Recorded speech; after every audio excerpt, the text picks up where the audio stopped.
நேற்றும் இன்றும் என்றும் மாறாத இயேசு கிறிஸ்துவின் இனிய நாமத்தினாலே உங்களை வாழ்த்துகிறேன். இன்று பரிசுத்த ஆவியானவரின் வழிநடத்துதலை குறித்து நாம் சிந்திக்கலாம். கர்த்தர் முழு உலகத்தையும் ஜலத்தினால் அழித்த போது ஒரே ஒரு மனிதன், அதாவது நோவாவும் அவனது குடும்பம் மட்டும் தப்பியதாக ஆதியாகமம் புத்தகத்தில் வாசிக்கிறோம்.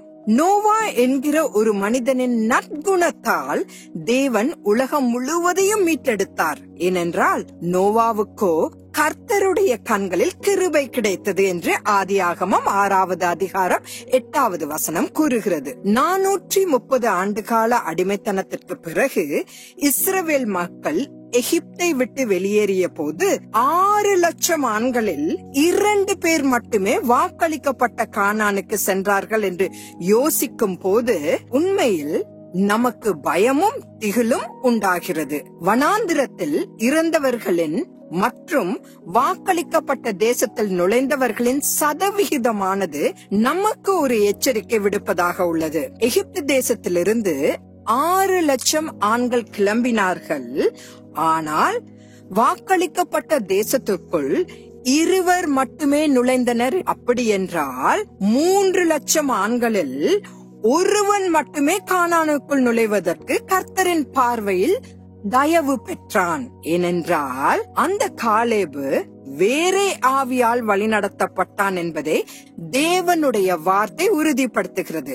இதை என்னாகமம் 14வது அதிகாரம் 24வது வசனத்தில் நாம் படிக்கலாம். இன்றைய நிலவரப்படி மேகங்களின் நடுவே வரப்போகும் இயேசுவோடு எடுத்துக் கொள்ளப்பட முழு உலகமும் காத்திருக்கும் நிலையில் இயேசு கிறிஸ்து அவர் இருக்கும் இடத்திற்கு ஏதோ ஒரு சிலரை அழைத்து செல்வதற்காக திரும்பவில்லை. அதாவது அவருடைய கண்களில் கிருபை பெற்ற ஆயத்தமாயிருக்கிற மனவாட்டி எடுத்துக் கொள்ளப்படுவதற்கு காத்திருக்கிறார்கள். அது 1-2 பேர் அல்ல, ஆயிரக்கணக்கில் இருக்கலாம். பரிசுத்த ஆவியானவர் மனுகுலத்தின் மீது, அதாவது அனைத்து மாம்சத்தின் மீதும் ஒரு திட்டவட்டமான தெளிவான நோக்கத்துடன் ஊற்றப்படுகிறார். இயேசு கிறிஸ்து தனது மணமகளை பரலோகத்தில் உள்ளது தனது பிதாவின் வீட்டிற்கு அழைத்து செல்ல மேகங்களில் தோன்றுவார். அதற்காக மணவாட்டியை தயார் செய்து மணவாளனுக்கு ஆயத்தப்படுத்துவதற்காக ஊற்றப்பட்டார். பரிசுத்த ஆவியானவர் மணவாட்டியிடம் 3 முக்கிய வேலைகளை செய்கிறார். முதலாவது, எல்லா மனிதர்களையும் மறைமுகமாகவோ அல்லது வெளிப்படையாகவோ அவர்களின் பாவங்களை கண்டித்து உணர்த்துகிறார். இரண்டாவதாக, பாவத்தை குறித்து இருதயத்தில் குத்தப்பட்டு மனம் திரும்பிய ஆத்துமாக்களை சகல சத்தியத்திற்குள்ளும் வழி நடத்துவார். பரிசுத்த ஆவியானவர் சத்திய ஆவி என்றும் இதனால் அழைக்கப்படுகிறார். இறுதியாக, நியாய தீர்ப்பு நாளிலே இந்த உலகத்தின் அனைத்து ஜனங்களையும் நியாயம் தீர்க்க போகிற ஒரே ஒரு மகா பெரிய நியாயாதிபதியை எதிர்கொள்ள பரிசுத்த ஆவியானவர் நம்மை ஆயத்தப்படுத்துகிறார். யோவான் 16வது அதிகாரம் 8வது வசனத்தை வாசித்தால் இதை நீங்கள் நன்கு புரிந்து கொள்வீர்கள். அப்போஸ்தலனாகிய பவுல் கொரிந்து சபைக்கு எழுதிய நிருபத்தில் இதை பீமா நியாய தீர்ப்பு என்று அழைக்கிறார்.